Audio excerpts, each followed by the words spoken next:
नमस्कार दोस्तों, welcome our YouTube channel एग्जामोफोबिया। जैसा कि आप लोगों को पता है, हमारे यूट्यूब चैनल में मैथ्स क्लासेस, रीजनिंग क्लासेस और जीएस क्लासेस कंटिन्यू चल रही हैं। उसी क्लासेस को आगे रनिंग करते हुए हमने अभी आपको लॉन्गिट्यूड, लैटिट्यूड के बारे में बताया, ट्रॉपिक ऑफ कैंसर, इक्वेटर और ट्रॉपिक ऑफ कैप्रिकॉर्न इसके बारे में बताया, यानी कर्क रेखा, मकर रेखा, भूमध्य रेखा के बारे में बताया। उसी के अगली कड़ी में हम लोग आज देखेंगे भारत की पोजीशन क्या है। जैसा कि आप बोर्ड पे देख रहे होंगे, एक भारत का मैप आपको इंडियन पॉलिटी का दिख रहा है। तो इसी में हम आपको बताएंगे कि कौन सी ट्रॉपिक ऑफ कैंसर से होती हुई कौन सी रेखा, तीनों अक्षांशों में कौन सी अक्षांश रेखा भारत से गुजरी है, कौन सा लॉन्गिट्यूड यानी मानक इंडियन स्टैंडर्ड टाइम यानी आईएसटी किस लॉन्गिट्यूड से गुजरी है और कहां से गुजरी है। जरा इसको देखें तो सबसे पहले हमारे दिमाग में आता है कि जैसा कि आपको मैंने बताया था कि जो ग्लोब में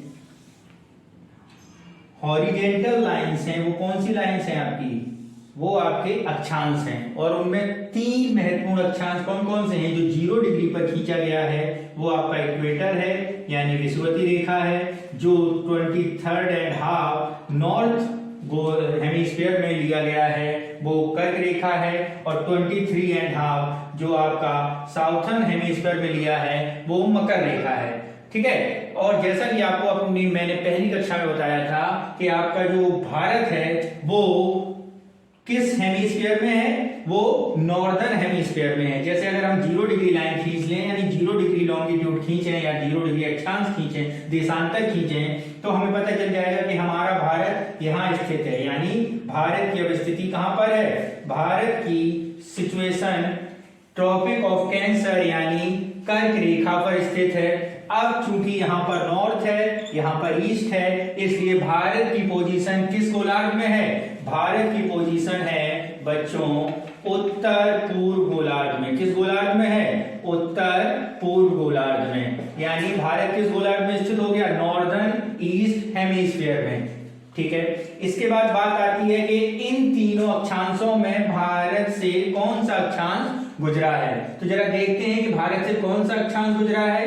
तो भारत का जो अक्षांश गुजरा है वो आपका कौन सा अक्षांश है बच्चों, वो आपका अक्षांश है आपकी कर्क रेखा। ये देखिए जरा, जैसे अगर आप देखेंगे तो यहाँ पर 23.5 डिग्री क्या है, अक्षांश है। ये 23.5 डिग्री आप इधर से खींचते हुए ले जाएंगे तो इस तरह आपका भारत से कौन सी बीचों बीच से गुजरी है, कौन सी रेखा गुजरी है बच्चों, कर्क रेखा। कहां से गुजरी है, भारत के मध्य से गुजरी है। तो जो आपके क्वेश्चन आते हैं वो पूछा जाता है कि सबसे पहला कि कौन से अक्षांश की, तीनों अक्षांशों में कौन सा अक्षांश भारत स्थित है। तो यानी 23.5 डिग्री नॉर्थ अक्षांश में कौन स्थित है, भारत स्थित है। ओके, पहला क्वेश्चन हो गया। दूसरा पूछा जाता है कि ये जो कर्क रेखा है वो कितने राज्यों से होकर गुजरी है। तो इसको लर्न करने के लिए हमने एक बहुत अच्छी ट्रिक बनाई हमारी टीम ने। तो जरा देखते हैं कि भारत, सबसे पहला पॉइंट यही आता है कि भारत से कौन सा अक्षांश या कौन सी रेखा, कौन सा अक्षांश है। तो भारत से आपका जो अक्षांश गुजरा है वो है आपका कर्क रेखा। कौन सी रेखा है, कर्क रेखा। अब अगला पॉइंट आता है कि कर्क रेखा पर स्थित कौन कौन से राज्य हैं, भारत की कर्क रेखा पर स्थित कौन कौन से राज्य हैं। स्थित राज्य अगर हम देखें तो इसके लिए एक बहुत अच्छी ट्रिक है बच्चों, कि वो ट्रिक आपको याद करके आप भूलेंगे नहीं। जैसे मैं यहाँ पे लिख देता हूं, एक सीधा है, मित्र पर गमछा झाड़। तो वर्ड बाय वर्ड आपको पता चल जाएगा कि कितने राज्य स्थित हैं। तो जरा देखते हैं हम लोग। सबसे पहला बात करें तो सबसे पहले मी से अगर बात करें तो आपका हो गया मी से मिजोरम। कौन सा हो गया बच्चों, मिजोरम हो गया। त्रा से अगर हम बात करें तो त्रा से हो गया आपका कौन सा, त्रिपुरा। कौन सा हो गया, त्रिपुरा। पी से अगर हम बात करें, पा से अगर हम बात करें तो पा से हो गया आपका वेस्ट बंगाल, या इसे लिख सकते हैं पश्चिम बंगाल हो गया। ठीक है। आर से या रा से बात करें तो ये क्या हो गया आपका, राजस्थान। राजस्थान हो गया। ठीक है, ऐसे ही अगर हम ची से या गा से बात करें तो ये कौन सा हो गया, गुजरात हो गया। ठीक है, माँ से बात करें तो कौन सा हो गया, मध्य प्रदेश हो गया। छा से बात करें तो कौन सा हो गया, छत्तीसगढ़ हो गया। और अगर हम झार से बात करें तो कौन सा हो गया, झारखंड हो गया। कौन सा हो गया, झारखंड हो गया। इस तरह आपने देखा कि ट्रिक से आपको सारे राज्य की पोजीशन पता चल जाएगी। और ये क्वेश्चन कई बार पूछा जाता है कि कर्क रेखा पर कौन कौन से राज्य स्थित हैं। तो सबसे पहला मिजोरम, बोल रिपीट करते जाना, याद हो जाएगा यहीं से। सबसे पहले मी से मिजोरम, तिर से त्रिपुरा, प से पश्चिम बंगाल, रा से राजस्थान, जी से गुजरात, मा से मध्य प्रदेश, छा से छत्तीसगढ़, झार से झारखंड। अब इन्हें जरा काउंट करके लिखते हैं तो A 1 2 3 4 5 6 7 8, यानी राज्यों की कितनी स्थिति हो गई, राज्य पर कर्क रेखा पर स्थित राज्य, कर्क रेखा पर स्थित राज्य बच्चों हो गए हमारे, कर्क रेखा पर स्थित राज्य हो गए 8। ओके, आज के जो धीमे हुए हैं सही है। जैसे अभी हम लोगों ने अपनी कर्क रेखा के बारे में जाना कि कितनी राज्य स्थित हैं, तो सर आपको पता चल गया बच्चों कि कितनी राज्य स्थित हैं इस पर कर्क रेखा पर, 8 राज्य स्थित हैं। ठीक है, कौन कौन से राज्य से गुजरती है तो जरा एक बार मैप पे हम लोग देख लेते हैं। देखो, अगर ज्योग्राफी में देखना है तो मैपिंग से क्लासेस कभी मिस नहीं करनी चाहिए। मैप की क्लास काफी महत्वपूर्ण क्लासेस है और जिससे आप साइट्स आसानी से याद रख सकते हैं। ठीक है, तो जरा देखते हैं। तो जैसे ये है, मैंने आपको बताया था, पहले ही मार्क कर रखा था।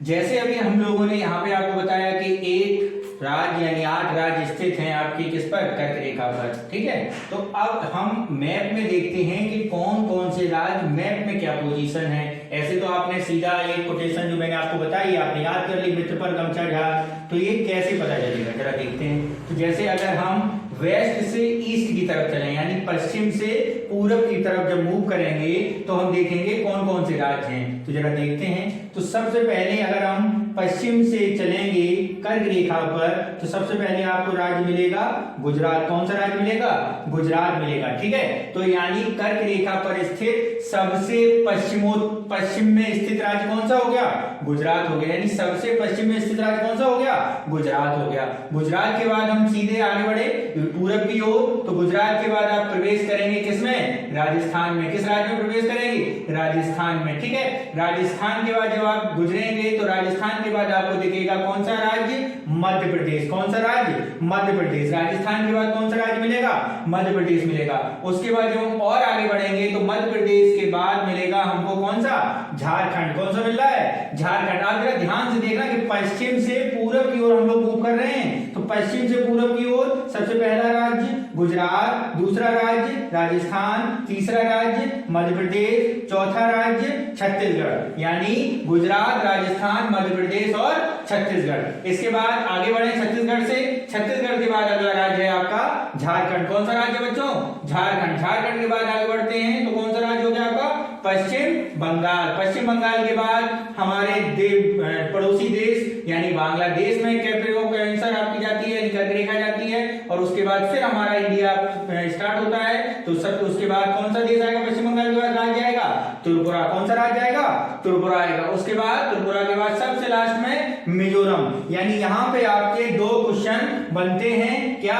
कि सबसे पश्चिम में राज्य कौन सा स्थित है, और अगला बनता है सबसे पूरब में कौन सा स्थित है। तो अगर हम यहाँ एक बार नोट डाउन, तो आपने अभी मैप पर देखा कि पश्चिम में कौन सा राज्य स्थित है, यानी वेस्टर्न राज्य कौन सा है आपका, वेस्टर्न स्टेट। वेस्टर्न स्टेट आपका आएगा गुजरात। और अगर हम ईस्टर्न स्टेट की बात करें यानी पूर्वी राज्य की बात करें, पूर्वी राज्य की बात करें तो कौन सा हो जाएगा, आपका पूर्वी राज्य हो जाएगा मिजोरम। तो ये दोनों आपको याद रखने हैं कि सबसे पश्चिम में कौन सा राज्य स्थित है और सबसे पूरब में कौन सा राज्य स्थित है। ठीक है, तो ये तो बात हुई आपके अक्षांश के बारे में, यानी जो 3 महत्वपूर्ण लाइनें अक्षांश है पृथ्वी पर 23.5 डिग्री, 0 डिग्री और 23.5 डिग्री साउथ वाली। तो इसमें 23.5 डिग्री नॉर्थ वाली जो लाइन है, जो लैटिट्यूड है, उसके बारे में आपने देखा। तो इस लैटिट्यूड में आप देखते हैं कि भारत स्थित है और भारत के 8 राज्य यहाँ पर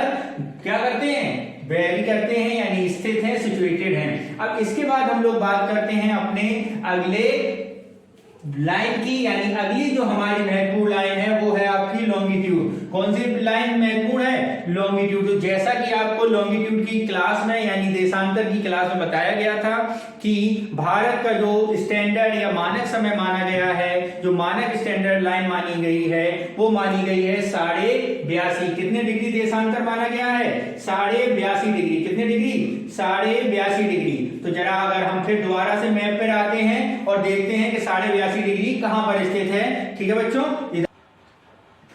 तो अभी आपने लैटिट्यूड के बारे में देखा और हम लोग बात कर रहे हैं अब लॉन्गिट्यूड के बारे में। तो अगर हम लॉन्गिट्यूड की बात करें तो भारत का मानक समय कितना माना गया है, भारत का मानक समय कहा गया है आपका 82.5 डिग्री। और अगर हम मैप में देखें तो 82.5 यानी ये 80 है, ये 84 है, तो 82.5 यहां पर कहीं होगा, यहां पर कहीं होगा। तो इसे अगर हम देखते हैं तो ये है आपका कितना, 82 डिग्री एंड हाफ, यानी 82.5 डिग्री। अगर हम बात करें कि ये मानक समय भारत का कहां से गुजरा है, तो आप देखते हैं कि भारत का मानक समय जो गुजरा है वो आपका उत्तर प्रदेश के इलाहाबाद के पास एक जगह है मिर्जापुर, और मिर्जापुर इलाहाबाद की सीमा पर नैनी क्षेत्र, तो वहां पर ये स्थित है। कितने डिग्री, 82.5 डिग्री। अब मैंने कल आपको बताया था कि ये जो स्टैंडर्ड टाइम है वो जीएमटी यानी जीएमटी ग्रीनविच मीन टाइम से कितने घंटे आगे है,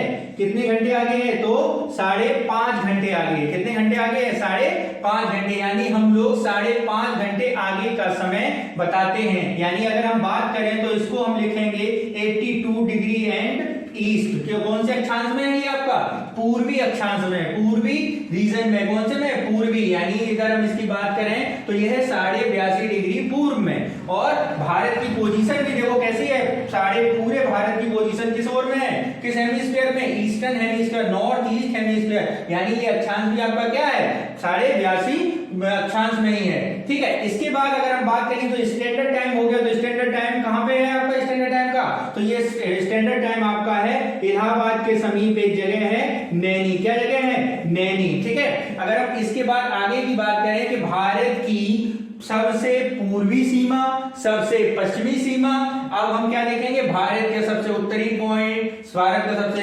साउथर्न पॉइंट, भारत का सबसे पूर्वी पॉइंट और भारत का सबसे पश्चिमी पॉइंट। लेकिन उससे पहले आप लोग बच्चों कमेंट करके जल्दी बताइए, जैसा मैंने कल आपको बताया था कि how to calculate the time, कैसे टाइम को आपको कैलकुलेट करना है। मैं एक आपको क्वेश्चन दे रहा हूं कि दोपहर के 12 बज रहे हैं, कहां पे, दोपहर के 12 बज रहे हैं आपके 0 डिग्री अक्षांश पर, यानी जीएमटी पर कितना बज रहा है, 12। तो आपको ये बताना है कि भारत में इतना बजे 12 बज रहा हो अगर जीएमटी में, तो भारत में कितना बजेगा, ये आप लोग कमेंट करके बताएं। ठीक है, उससे पहले एक चीज और जरा देख लें, जो अब जीएमटी है इसको 1972 से चेंज कर दिया गया है और अब बोला जाता है आपका, क्या बोला जाता है, अब बोला जाता है ये आपका यूटीसी। क्या बोला जाता है, यूटीसी यानी कोऑर्डिनेट यूनिवर्सल टाइम। क्या बोला जाता है, कोऑर्डिनेट यूनिवर्सल टाइम। यानी इसकी जगह अब किसका प्रयोग किया जाने लगा है, 1972 से GMT has to change by UTC. Okay, तो अभी हम लोगों ने स्टैंडर्ड टाइम के बारे में देखा। अब हम देखते हैं भारत की देशांतरीय और अक्षांशीय स्थिति, यानी longitude and latitude position Bharat की कैसी है। तो जरा देखते हैं। तो जगह जो मैप आप जरा देख रहे हैं तो जरा देखना, ये है आपका भारत का कौन सा सबसे वेस्टर्न पॉइंट। ठीक है, तो इसको मिलाते हुए अगर हम ऊपर ले जाएं तो ये जो आपका है ये आपकी भारत की सबसे पश्चिमी सीमा कितनी हो जाएगी, भारत की सबसे पश्चिमी जो लॉन्गिट्यूड है वो है भारत का पश्चिमी यानी वेस्टर्न जो पश्चिमी पॉइंट है वो है आपका 68 डिग्री 7 मिनट, यानी सबसे पश्चिमी सिरा कितने पर है 68 डिग्री 7 मिनट। ऐसे ही अगर हम भारत की सबसे पूर्वी देशांतर को देखें तो भारत का सबसे पूर्वी देशांतर है 97 डिग्री यानी 97 डिग्री और 97 डिग्री और 25 मिनट। कितना है? 97 डिग्री और 25 मिनट। यानी भारत का अगर हम लॉन्गिट्यूडनली विस्तार देखें, ठीक है, और लॉन्गिट्यूडनली विस्तार देखें तो आपको पता चलेगा कि भारत का जो पश्चिमी यानी गुजरात का जो क्षेत्र है वो 68 डिग्री है, और भारत का जो पूर्वी क्षेत्र है यानी पूर्वी देशांतर है वो 97 डिग्री 25 मिनट है। अब आप लोगों से एक क्वेश्चन है, कमेंट करके आप लोग जल्दी बताइए कि ये किस गोलार्ध में आएगा, यानी ये आपको इसमें वेस्ट लिखना है या ईस्ट लिखना है, यानी इसे पूर्वी देशांतर बोलना है या पश्चिमी देशांतर बोलना है, जरा बताइए। 2 मिनट में आपको इसका आंसर 2 सेकंड में देना है बच्चों, जल्दी कमेंट करके बताइए।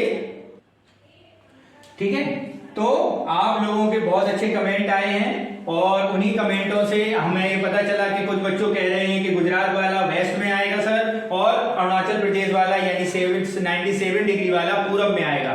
तो बच्चों जरा जो बच्चे ये बोल रहे हैं कि ये पश्चिम में है ये पूरब में है, तो वो 50-50% क्या है? सही है, और 50% गलत है। कैसे गलत हैं जरा देखते हैं। देखिए बच्चों, मैंने आपको पहले ही बताया था कि भारत जो है वो आपका कहां पे स्थित है?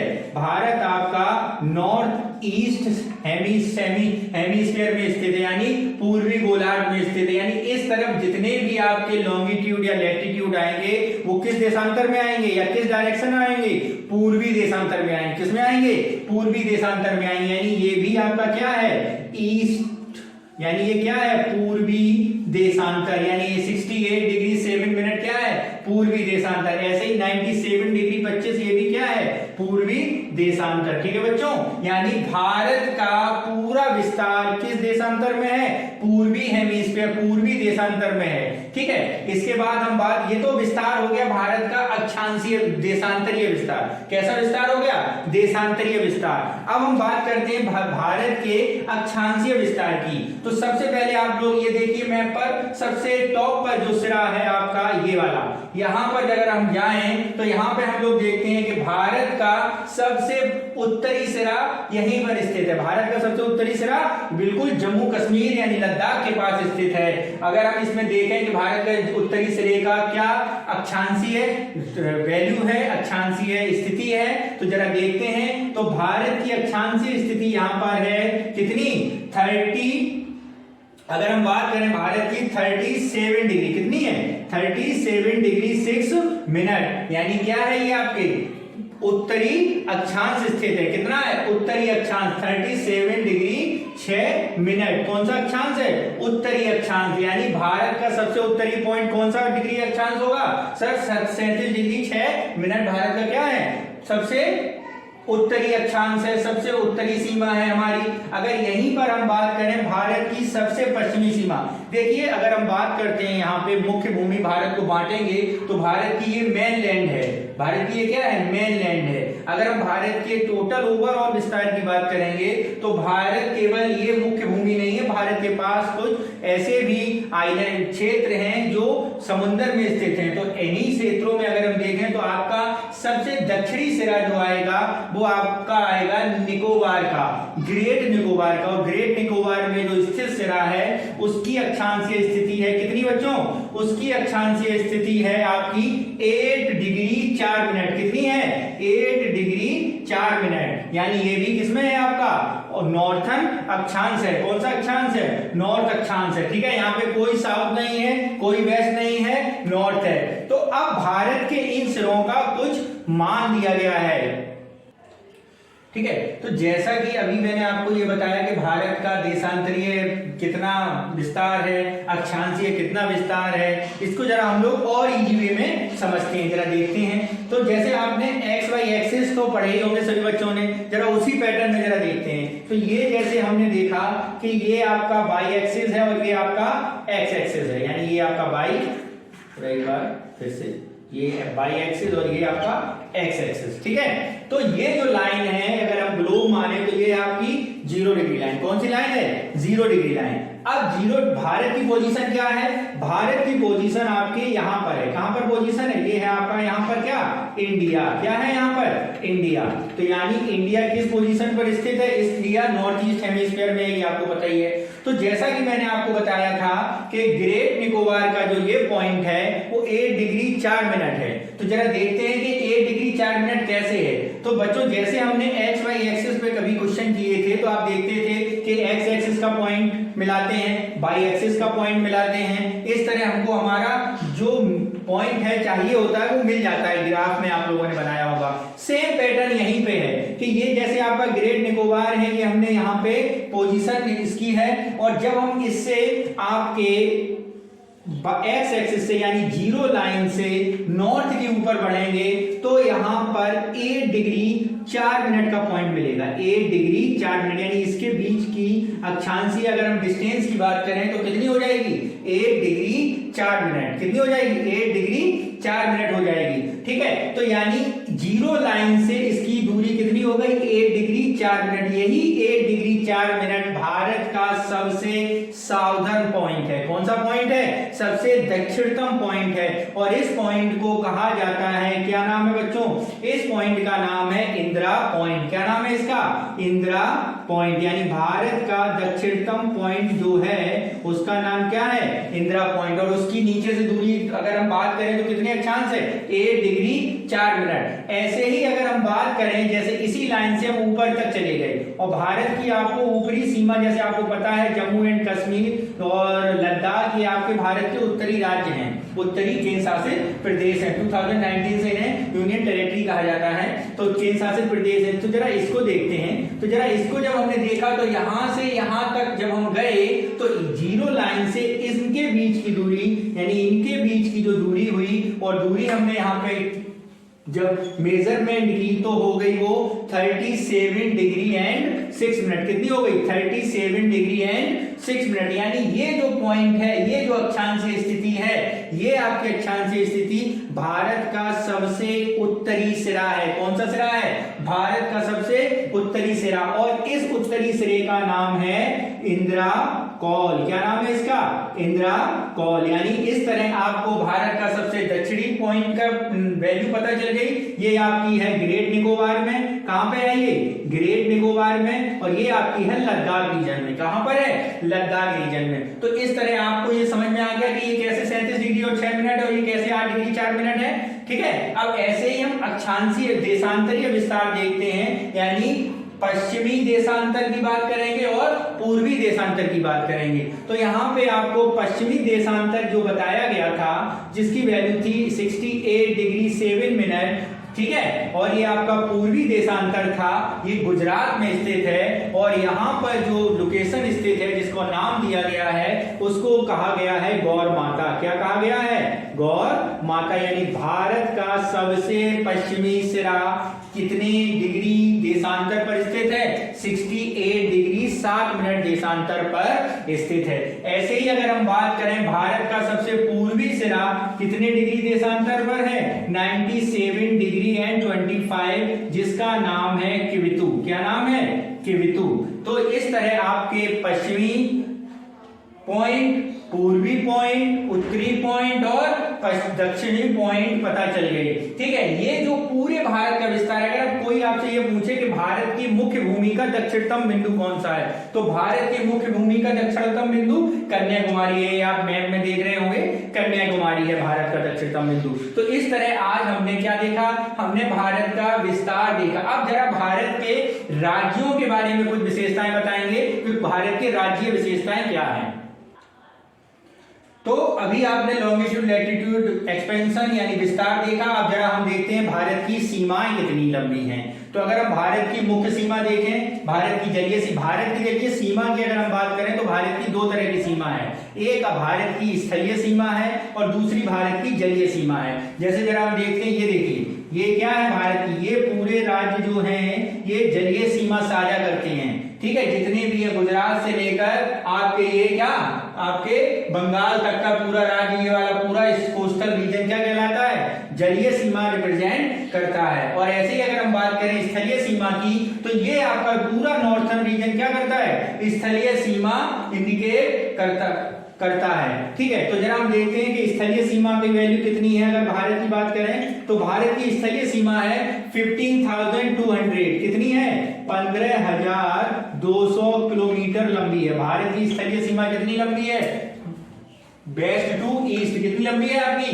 15,200 किलोमीटर। और भारत की जलीय सीमा की अगर हम बात करें, भारत की जलीय सीमा की बात करें, यहाँ पे जलीय सीमा का मतलब ये मुख्य भूमि हो गई और अंडमान निकोबार वाली भी भूमि हो गई, मतलब आइलैंड पे भी जो उतनी भी जलीय सीमा है उसको भी इंक्लूड कर दिया गया है। और वो जलीय सीमा का मान है 7516.6 किलोमीटर, यानी 7,516.6 किलोमीटर। तो इस तरह आज हम लोगों ने भारत का देशांतरीय विस्तार, भारत का अक्षांशीय विस्तार और भारत की जलीय सीमा और स्थलीय सीमा का अध्ययन किया।